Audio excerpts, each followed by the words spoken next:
Nagsisimula ang kwento sa apat na magigiting na bayani na sina Hyter the Priest, Aizen the Warrior, Himmel the Hero, at Frieren the Elf Mage. Matapos ang kanilang mahaba-habang paglalakbay, pabalik na ang apat sa maharlikang syudad matapos nilang mapabagsak ang isang Demon King. Nang papalapit na sila sa syudad ay sinabi ni Himmel na maghahanap siya ng trabaho na ikinabigla naman ni Frieren dahil naiisip rin pala nito ang mga ganong bagay. Pinaalala ni Himmel sa kanila na kahit nagawa na nilang matalo ang Demon King ay marami pang pwedeng mangyari sa kanilang mga buhay na dapat nilang abangan at paghandaan. Sinabi naman ni Hyter na gusto niya ang trabaho kung saan pwede siyang uminom, ngunit pinaalala sa kanya ni Himmel na isa siyang pari at nagtawanan sila. Nang makarating sila sa Royal City ay binati sila ng mga tao bilang mga magigiting na bayani. Personal na inihayag ng hari sa loob ng kastilyo ang kanyang labis na pasasalamat sa apat, at pagsapit ng gabi ay isang malawakang salo-salo at party ang naganap sa buong syudad. Binanggit ni Himmel kay Frieren ang planong pagpapatayo ng hari ng mga estatwa upang parangalan silang apat, ngunit duda si Frieren dito dahil 10 tanso nga lang ang binigay sa kanila ng hari nung pagkaalis nila ng syudad. Ngunit ayos lang yun para kay Hyter dahil nakainom naman siya ng libre, napakalasenggo talaga. Habang lumalalim ang gabi, pinag-usapan ng grupo ang tungkol sa kanilang masayang paglalakbay sa nakalipas na 10 taon, habang binabanggit nila ang hindi malilimutan at mabilang na mga sakuna na kanilang pinagdaanan. Tulad na lang noong muntika na silang mabitay ng hari, at noong minsang nahuli si Frieren ng isang mimic trap, at panghuli ay noong hindi na magawang makalakad pa ni Hyter dahil sa labis na kalasingan. Ngunit sa kabila ng lahat ay masaya si Himmel at nagpapasalamat siyang nagawa niyang maglakbay kasama silang lahat. Sumang-ayon naman si Hyter ngunit para kay Frieren ay parang wala lang ito sa kanya dahil masyado lang umanong maiksi ang isang dekada nilang pagsasama. Pagkatapos ay naganap ang isang meteor shower sa kalangitan na kanilang ikinamangha dahil nangyayari lang ito isang beses kada 50 taon. Sinabi ni Frieren na may alam siyang lugar kung saan may mas magandang view ngunit sinabi ni Himmel na enjoyin na lang nila ang sandaling ito. Ngunit nangako naman si Frieren na dadalhin niya silang lahat sa lugar na yon sa susunod na meteor shower. Sa sumunod na araw, nakahanda nang umalis si Frieren sa syudad at sinabi sa tatlo na itutuloy niya ang paglalakbay upang mangalap ng mga spell sa loob ng 100 taon, ngunit tiniyak niya sa mga ito na bibisitahin niya sila paminsan-minsan. Pagkatapos magpaalam ay makikita natin si Frieren na ginugol ang lahat ng kanyang oras sa iba't ibang uri ng paglalakbay at pumupunta siya sa mga kakaibang lugar. Makalipas ang ilang taon ay nagpa siya si Frieren na hanapin ang sungay ng Shadow Dragon para sa kanyang summon ng magic. Nagtanong siya sa isang ermitanyo ngunit sinabi ng matanda na wala siyang ganong koleksyon, at 30 taon na mula noong huli siyang makakita ng isang Shadow Dragon. Bigla namang naalala ni Frieren na nakahanap nga pala sila ng sungay ng Shadow Dragon sa kastilyo ng Demon King, matapos nila itong matalo. Napagtanto rin niyang mag-50 years na pala mula noong nilisan niya ang Royal City, at naalala niya ang tungkol sa meteor shower kaya nagpa siyang bumalik sa syudad. At nang makarating si Frieren sa nayon ay nagkita silang muli ni Himmel matapos ang mahabang panahon, kung saan isa na itong matanda at sinabi nitong hindi man lang nagbago ang itsura ni Frieren kahit na konti. Binabalik tanaw ng dalawa ang kanilang mga masasayang alaala at karanasan kung saan tinanong ni Frieren kay Himmel ang tungkol sa sungay ng Shadow Dragon. Itinago pala ni Himmel ang sungay ng ligtas ngunit malayo sa kanyang kwarto sa kadahilan ng naglalabas ito ng masamang aura. Sinabi ni Frieren na dapat ay itinago niya na lang sana ito sa isang imbakan ng mga gamit imbes na sa loob mismo ng kanyang bahay, ngunit tinuring ni Himmel ang sungay bilang mahalagang bagay dahil ipinagkatiwala ito sa kanya ng kanyang mahal na kaibigan.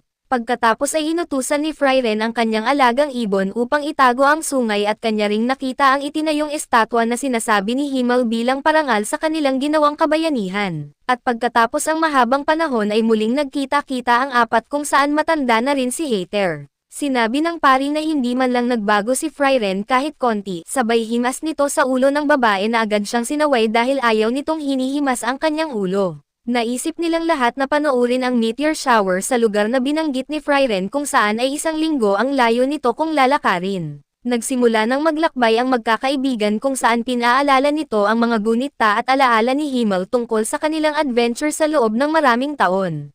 Habang sila ay naglalakbay ay maraming napagtantong bagay si Himmel na tila bumabago sa kanyang mga pananaw sa kabila ng kanyang katandaan, dahil hindi niya inasahan na muli niya itong mararanasan matapos ang napakahabang panahon.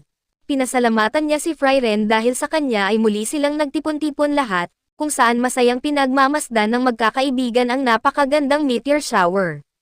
Sa paglipas ng panahon at dala na rin ng katandaan, tuluyan na ngang namaalam si Himmel sa kanyang mga kaibigan. Habang nasa lamay ay narinig ng tatlo ang pagchichismisan ng mga taga-nayon tungkol sa kawalan ng kalungkutan sa itsura ni Frieren at wala raw itong pakiramdam. Agad namang pinagtanggol nila Hater at Aizen ang kaibigan na hindi rin daw sila malungkot, kung saan agad silang pinagbabato ng mga tao ng basura. Habang nililibing na si Himmel ay dito na humagulgol ng iyak si Frieren, kung saan nagsisisi siya dahil hindi man lang niya nakilala si Himmel ng lubusan. Upang i-comfort ay hinimas-himas ni Hater ang buhok ng babae kung saan ay muli siya nitong sinaway. Matapos ang seremonya ay naghanda na si Hater upang umuwi na sa kanyang tinitirhan sa Holy City. Sinabi niya kay Frieren na sinisingil na siya ng kanyang katawan dahil sa kanyang pagiging lasenggo nung kabataan niya at maaaring ito na ang huli nilang pagkikita. Tinanong siya ni Frieren kung natatakot ba siya sa kamatayan, kung saan tiniyak niya sa babae na habang buhay silang gagantimpalaan sa langit dahil niligtas nila ang sanlibutan mula sa Demon King. Pagkaalis ni Hater ay nakahanda na ring umalis si Frieren ngunit tinanong siya ni Aizen kung itutuloy ba nito ang pangungulekta ng spells. Sinabi ng babae na isa yun sa kanyang mga layunin ngunit gusto rin niyang mas matutunan at maintindihan pa ang mga tao. Inalok ni Frieren si Aizen na sumama sa kanyang paglalakbay dahil malaki ang maitutulong niya bilang warrior, ngunit tumanggi ang lalaki dahil maski siya ay matanda na rin. Makalipas ang 20 taon, habang nasa liblib na lugar ng Holy City si Frieren ay naligaw siya sa kagubatan. Nilapitan siya ng isang batang babaeng nagngangalang Fern at tinanong kung may hinahanap ba siya, at sumagot naman si Frieren na may hinahanap siyang nagngangalang Hater kung saan nagkataon namang katulong pala ng pari ang bata at dinala siya nito sa kanilang tinutuluyan. Nasepresa naman si Frieren nang malamang buhay pa rin si Hater at tinanong siya ng pari kung bakit siya bumisita.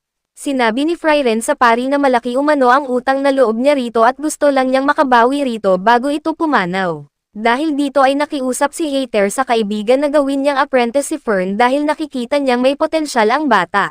Gayunpaman ay tumanggi si Frieren dahil ang apprentice ng mga mage ay kadalasang namamatay habang nasa labanan at ayaw niya yung mangyari kay Fern. Naintindihan naman ni Hater ang dahilan ni Frieren kung saan humiling na lang ito ng ibang pabor, kung saan naglabas siya ng isang rare magic book na naglalaman ng immortality spell. Hiniling niya kay Frieren na i-decipher ang libro upang magamit niya ang spell kung saan sa tingin ni Frieren ay aabutin siya ng 5 taon bago ma-decipher ang libro.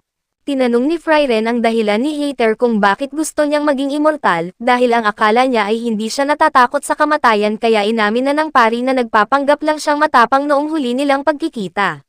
Kahit umano hindi siya maging immortal ay nais niya lang mabuhay pa, kahit sa loob lamang ng maiksing panahon.